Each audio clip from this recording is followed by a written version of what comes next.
நீங்க பேசுங்க. பின்னூர்தியில என்ன கொடுமை, அமைச்சர் நீங்க தான் பேசணும். அந்த மாதிரிதான் இருக்குது. அது முஸ்லீம் லீக் சார்பாக வேலூர் மாவட்டத்தில் காலம் தோன்று நிப்பாட்டப்பட்ட அந்த வக்பு வாரியத்தில் அண்ணன் கேட்டதுக்கு தான் அவன் திணறினா. அப்ப இந்த அறநிலைத்துறையில ஒரு ரெண்டு அது சரிபார்க்க 2 இஸ்லாமியரை பதவியில் அமைத்தி ஆனவன் திணறிட்டான். புரியுது நினைக்கிறேன்.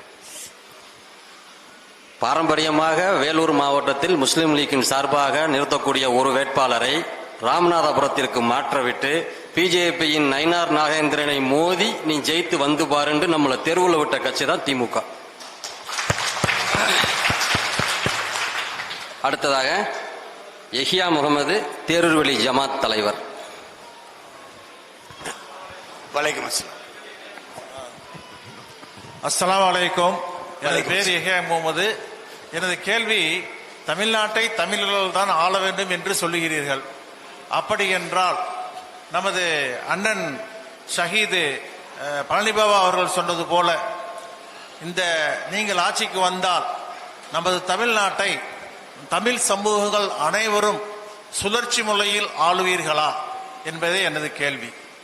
அதுல என்ன சந்தேகம்? அது ஒண்ணும் இல்லை. இங்க பாருங்க, நம்ம அதிகாரம் நிறுவப்படும் போது நம்ம வசதிக்குத்தான் ஆட்சி முறை இருக்கும். இந்தியாவே நான் என்ன கேட்டுக்கிட்டு இருக்கேன் நீ அப்படின்னா, நீ 5 ஆண்டுக்கு ஒரு தேசிய இனத்திற்கு ஒரு மாநிலத்திற்கு அந்த உயர் அதிகாரத்தை கொடுன்னு கேட்கிறேன். அப்பதான் இது இந்தியா உண்மையான மக்களாட்சியா இருக்கும், இந்தியா ஒரே நாடா இருக்கும். இப்ப என்னன்னா, குஜராத்திலே 3 முறை ஒரே பிரதமர் ஒருத்தர் 3 முறை இருந்துட்டாரு பாருங்க குஜராத்ல. இப்ப நம்மளை பொறுத்த வரைக்கும் ஆந்திராவில் நரசிம்மராவ் இருந்துட்டாரு, கர்நாடகாவில் தேவேகவுடா இருந்துட்டார். நமக்கு சுத்தமா வாய்ப்பு இல்லை, கேரளாவில் சுத்தமா வாய்ப்பு இல்லை. எல்லா மாநிலங்களையும் வட மாநிலங்கள்ல உத்தரப்பிரதேசம் இதுல இருக்கு.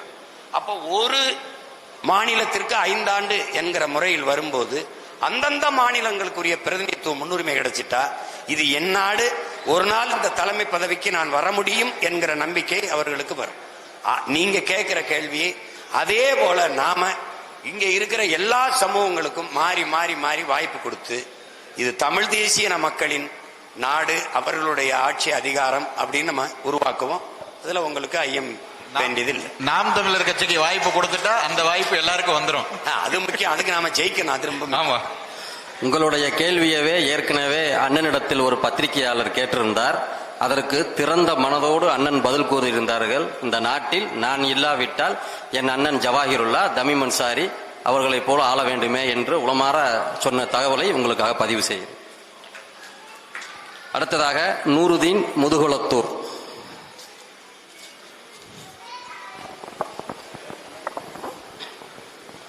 அஸ்ஸலாமு அலைக்கும் தம்பி. வலைக்கும் அஸ்ஸலாம்.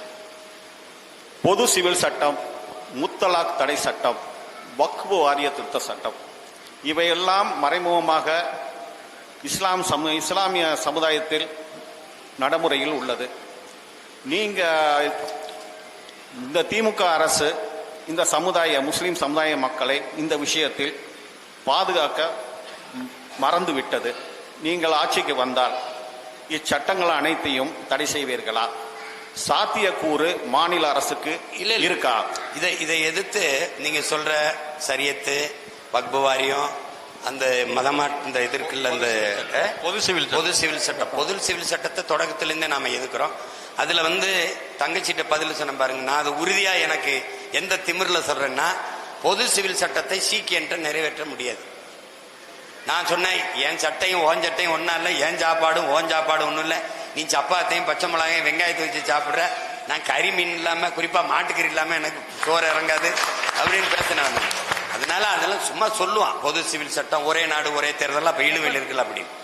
ஆனால் அந்த சரி சட்டத்தை எதிர்த்து பெரிய அளவுக்கு சண்டை போட்டேன் நான்.